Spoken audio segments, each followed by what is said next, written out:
De médecine.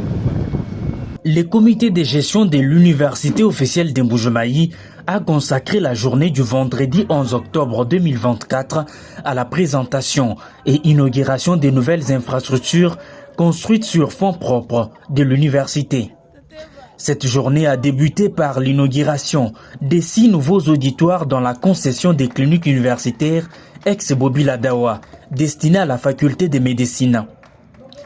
La cérémonie a été présidée par les conseillers en charge des infrastructures au ministère de l'Enseignement supérieur et universitaire Jean Kassongo, en présence notamment d'Emma Bouni, président du conseil d'administration des universités du Congo, ainsi que des membres du comité de gestion de l'UEM, chapeauté par le recteur Abbé Apollinaire Tshibaka Tshikongo.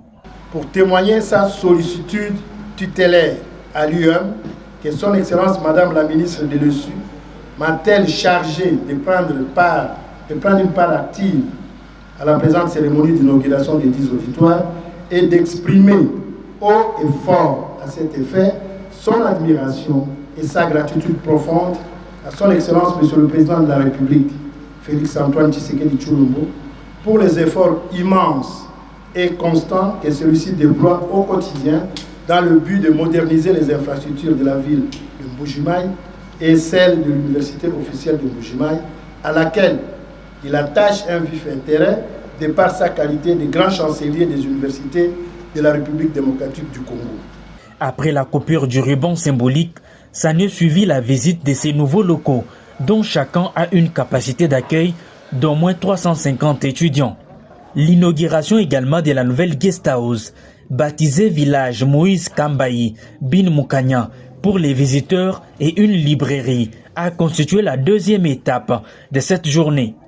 Immortaliser l'ancien recteur de l'UEM, Abbé Apollinaire Tshibaka Tshikongo, justifie ses choix en raison de son combat mené pour l'émergence de cet alma mater. Le prof Moïse Kambayi n'est pas seulement un prédécesseur, c'est lui qui m'a engagé dans cette université, c'est lui qui a fait de moi membre du corps académique de l'université officielle de Mbuji-Mayi.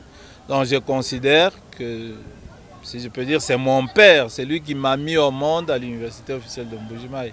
Et donc il méritait de notre part un devoir de reconnaissance. Ensuite, le numéro 1 de l'UEM a remercié les étudiants qui, selon lui, sont les premiers qui donnent à l'université les moyens de sa politique. Ce sont les étudiants et leurs familles qui sont les premiers bailleurs de notre université.